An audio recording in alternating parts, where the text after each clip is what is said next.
আসসালামু আলাইকুম। Arirang language একাডেমির পক্ষ থেকে আপনাদেরকে স্বাগতম জানাই। আজকে আপনারা শিখবেন কোরিয়ান গণনা পদ্ধতি। কোরিয়াতে দুই ধরনের গণনা পদ্ধতি আছে, একটা পিওর কোরিয়ান আর একটা সাইনো কোরিয়ান। আমি আজকে আপনাদের শিখাবো সাইনো কোরিয়ান। সাইনো কোরিয়ান গণনা পদ্ধতিতে সর্বপ্রথম যেটি আছে এক, এইভাবে লেখে ইল। ইল মানে হচ্ছে এক, ইল। এরপর আছে ই, ইল ই, এক দুই, এক দুই। প্রথমটা হচ্ছে ইল, পরেরটা হলো ই, ইল ই। ইল ই মানে হচ্ছে এক দুই। এরপর আছে সাম, তারপরে সা, সাম সা, ইল ই সাম সা। সাম হলো 3, সা হলো 4, ইল ই সাম সা। এরপর আছে ও, ও মানে হলো 5, ইল ই সাম সা ও। তো আমরা মোটামুটি 1 থেকে 5 পর্যন্ত এখন গোনা শিখে গেলাম। এই যে এরকম করে, এটা হচ্ছে ইল, তারপরে ই, সাম, সা এবং সর্বশেষ ও। এরপরে আসবে এটা ইউক। ইউক মানে হলো 6, ইউক, ইউক মানে 6। এরপর সিল, সিল মানে হলো 7। ফাল, ফাল মানে 8। খু, খু মানে হলো 9। শিপ, শিপ মানে হচ্ছে 10, শিপ মানে 10। এটা হলো ইল, ই, সাম, সা, ও, ইউক, এই পর্যন্ত। এরপরে সিল, ফাল, খু, শিপ। এই হলো 10 পর্যন্ত শেখা। এখন যদি আমরা 11 আনতে যাই তাহলে কীভাবে হবে? 11 হলো 10-এর সাথে 1 যোগ করলে 11 হয়, তাহলে আমরা এইভাবে যোগ করব। শিপ, এর সাথে আমরা 1 যোগ করব, মানে পাশে একটা 1 লিখে দিব এরকম করে, ইল। তাহলে হলো 10 যোগ 1 মানে 11। শিবিল উচ্চারণ হবে শিবিল, বিপটা ইউমের স্থানে চলে যাওয়াতে সে ব উচ্চারণ নেবে।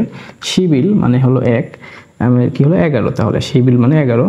এরপরে যদি 12 দেই তাহলে শিব দেওয়ার পরে 2 কি বলে আমরা ই, তাহলে 2 লিখে দেব, শিবি, শিবি, শিবি, শিবি, শিব।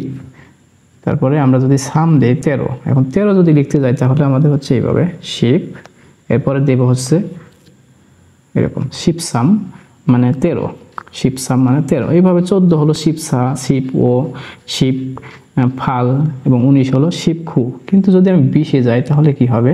বা 20-এ গেলে হবে কি, আমরা 20 লিখি কেমন, 2 গুণন 10, এইভাবে লিখি 2 10, 2 গুণন 10, তার মানে আগে 2 লিখবো এখন, তারপরে 10 শিব, তাহলে ইশিপ, ইশিপ মানে 20। এরপরে 21 কি, আমরা তো জানি যে যে গণনা পদ্ধতি আছে 20-এর সাথে 1 যোগ করলে হবে 21, তাহলে এর সাথে আমরা 1 ডান পাশে একটা 1 দিয়ে দেবো এরকম। তাহলে ইশিব ইল, ইশিব ইল মানে কত হলো 21। আমি যদি 22 লিখে দেবো ইশিব ই, হ্যাঁ ইশিব ই। তো আমি যদি অন্য কোনোভাবে দেখি ইশিব ও দিই তাহলে কি হচ্ছে 25, ইশিব ও, ইশিব। তারপরে যদি আমি খু দেই তাহলে হচ্ছে 29। এখন যদি 30-এ যায় তার মানে 3টা 10 আছে, হ্যাঁ 3টা 10 কীভাবে লিখবো আমরা? আগে লিখবো 3, এই সাম, তারপরে হলো শিপ, সামশিপ মানে হলো 30, সামশিপ। এখন 31 কীভাবে হবে? বা 35 সামশিপের সাথে ও দেব, 35 হয়ে গেল, হ্যাঁ সামশিপ ও। আমি যদি 36 দেই সামশিপ ইউক, এই তো এইভাবে যাবে সামশিপ খু। তারপরে আসলো 40, তাহলে 40 হলো কি 4 গুণন 10, 4 10 40, 4 10-এ 40, এই যে আমাদের হয়ে গেল সাতশিপ। এখন সাতশিপ আমি যদি বলি 40, তাহলে এর সাথে 4 লিখবো, সাতশিপ সা, তাহলে 44 হয়ে গেল, সাতশিপ সা। আমি যদি দিই 49, তাহলে সাতশিপ, এই যে সাতশিপ গ, সাতশিপ গ মানে হলো 49।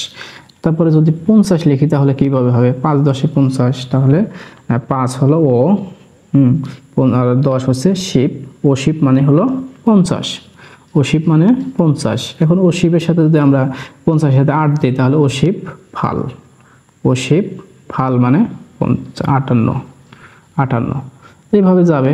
আমরা যদি দেখি যে 70 বা 80, 80 কীভাবে 8 গুণন 10, হ্যাঁ, তার মানে ফাল মানে হলো এই যে 8 এর সাথে শিপ দেব, ফাল শিপ মানে হলো আমাদের 80, ফাল শিপ খু তার মানে হলো কি 80 যোগ 9, তার মানে এরকম 89, হ্যাঁ। তারপরে আমরা যদি যাই 90, তার মানে হলো খুশিপ, খুশিপ, খুশিপ মানে হলো আমাদের 90। খুশিপের সাথে যদি আমরা সিল দেই তাহলে কি হচ্ছে, সিল মানে কি 7, খুশিপ সিল মানে হলো 97। এরপরে যাবে খুশিপ খু, খুশিপ খু মানে কি অবশ্যই আপনারা পারবেন, খুশিপ খু মানে 99। এখন যদি 100-তে যায়, 100-তে গেলে কোরিয়ানরা সেটাকে বলে থাকে ব্যাক, এটা হলো ব্যাক, ব্যাক, ব্যাক মানে 100, হ্যাঁ। এই স্বরবর্ণ ব্যঞ্জন বর্ণ ভালোভাবে উচ্চারণ সহ শিখতে চান তারা অবশ্যই আমার পুরো প্লে লিস্ট আছে কোরিয়ান বেসিক, তো সেখান থেকে ভিডিওগুলো দেখে নিতে পারেন এবং ভালো করে পড়াশোনা করেন। ধন্যবাদ সবাইকে, ভালো থাকবেন।